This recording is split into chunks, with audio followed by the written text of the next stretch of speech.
Do you consider yourself a beginner or a student in the world of art and want to know the best tips to evolve consistently and without frustration?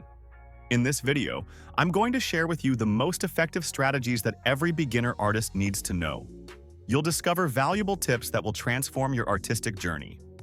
Stay with me until the end because the last tip is essential for any artist who wants to take their work to the next level. Let's get started. The truth is that you're going to need to practice a lot. A whole lot. And constant, frequent practice will be a very difficult task if it's not fun for you. You need to choose to draw things that you genuinely enjoy so that this practice becomes a pleasurable activity. Enjoying the process is essential to maintaining your motivation. But don't be fooled. There will be many days when things won't go as you'd like, when nothing you try will work out, but that's part of the process. It's important not to get discouraged and to keep practicing. In the end, it's a virtuous cycle. The more you have fun, the more you practice. The more you practice, the better you become, and the better you become, the more fun it gets. And the cycle begins with the simple decision to do what you love and never give up. Having a cheap sketchbook is one of the best things you can do for yourself. You won't feel guilty about filling page after page with sketches and doodles. No need to save paper or worry about the cost of each sheet. The freedom to use every page to its fullest is an invaluable gift for any artist. It's like having an infinite canvas where you can throw your most random ideas, good and bad. Moreover, a cheap sketchbook is a true laboratory for experimentation. If something doesn't turn out as planned, that's okay. You can just turn the page and start again. Always carry it with you. You never know when inspiration will strike. Maybe it's a beautiful landscape you see on the street, an interesting face on the subway, or even an idea that pops up during a conversation. Having a cheap sketchbook at hand ensures you never miss the chance to capture those moments. Over time, you can look back and see how much you've evolved, learn from past drawings, and find inspiration in your own creations. Many times, I've ended up creating illustrations based on doodles I made in my sketchbook while practicing gesture drawing. I had an idea and seized the moment. Copying plays a very important role in artistic learning and has been used by artists since the beginning of time.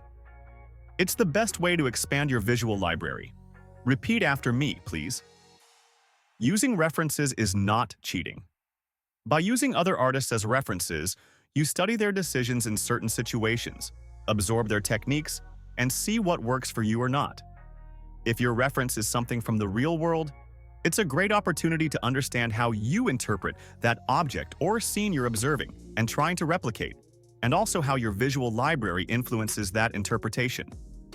If you're not finding a reference that fits what you want to do, create your own references. Take a photo of yourself in the pose you'd like your character to be in, for example. Be creative. It's never been easier to have good references. So, never underestimate the power of good references. They can and will make your art evolve in surprising ways. Failure is a normal and inevitable part of the artistic process. No matter what level you're at, whether you're a beginner with your first shaky sketches or a professional already known in the market, you will eventually fail. As I mentioned before, there will be days when nothing you try will work out. The difference here is that a professional is more hardened in these situations. Professionals usually make fewer mistakes as well, due to their greater experience, of course. Failures not only refine your technique, but also teach you resilience and persistence. Honestly, I've lost count of how many times I've had to redo a drawing because of a mistake on a detail that, at the time, I couldn't see, and it was too late to go back. Moreover, losing the fear of failure will allow you to experiment with other things more easily and freely, thus favoring those famous happy accidents. Failure also develops your patience. Learning to draw takes time and requires a lot of patience, with each mistake being a step on the ladder of progress. A somewhat slippery, noisy, and unpleasant step, but still a step.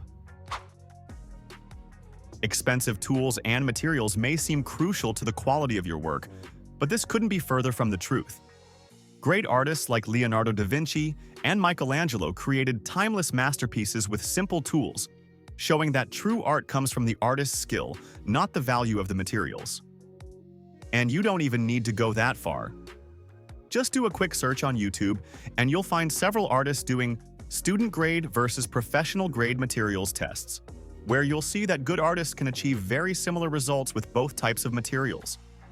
Using cheaper and more accessible materials encourages experimentation and creativity, allowing you to test new techniques, exactly what every beginner artist needs to do, without the fear of wasting expensive materials. Focus on developing your skills first, and then you can think about investing in high-quality materials. Art, like any other skill, requires time and dedication to develop. Patience is essential for honing your abilities. It's common to feel discouraged when results don't come quickly, but progress is built day by day through consistency. It's like planting a tree. You plant the seed, water it for a long time, and eventually, it bears fruit. It might sound like a motivational speech, but it's true. And that's why it's important that you enjoy the process of watering and never compare yourself to other artists. Everyone has a different life context. Some have professional guidance, others have more time to practice, others started before you. The variables are endless, and the comparison will never be 100% fair. Comparing yourself to other artists will most likely demotivate you. The only comparison that will be beneficial to you is comparing yourself to where you were at least 6 months ago. Comparing yourself to drawings from 1 or 2 weeks ago can give you a false sense of stagnation, as it's too short a period. I like to take an old drawing from 1 or 2 years ago and redraw it. This is a great way to get a good sense of your evolution. Remember that all the artists you admire are where they are because they went through very similar experiences to what you're going through now, each within their own reality. Be patient and trust the process. Every artist at some point faces criticism of their work. Receiving feedback can be challenging at times, but it can be incredibly important for your artistic growth. Being open to feedback allows you to see your work from different perspectives. It's normal to feel anxious and vulnerable when showing your art to others, especially if you're not confident in your skills. However, it's crucial to remember that criticism, when coming from the right people, is never a personal attack. It's important to develop a filter to differentiate between offensive remarks and constructive criticism from those who genuinely want to help and are capable of doing so. Each style and technique has its own peculiarities, specific skills, and unique processes, and you might end up falling in love with one of them, or even with several, but you'll never know until you try. By experimenting with different techniques, you develop a versatility that enriches you as an artist. Before I transitioned to digital, I spent years creating my art with graphite until I tried working with charcoal and fell completely in love with it. Everything about the charcoal process appealed to me. The ease of quickly covering large areas, the intensity of the contrasts, the ease of correcting certain things, etc. Everything except the mess. I think I spent more time cleaning my room and my hands after drawing than actually doing the drawing itself. This exploration is crucial for finding what you truly enjoy and what makes you feel more connected to your work. Moreover, experimenting with different styles and materials is a great strategy for combating creative block. There's also no need to limit yourself to a single style or technique. Many artists combine elements from different styles, creating something truly unique. This experimentation teaches you about flexibility and adaptability, skills that are very important even in other areas of your life. When we start drawing, it's tempting to skip steps and jump straight to the final stages of the drawing, painting, adding effects, using color dodge, etc., especially with the conveniences that digital art offers. But to become a good artist and reach the level you likely aspire to, you need to have a solid understanding of the fundamentals. These basic principles, such as proportion, perspective, anatomy, light, and shadow, are the foundation of any successful artwork. Think of them as the pillars of a building that support everything you create, ensuring your drawings are visually solid.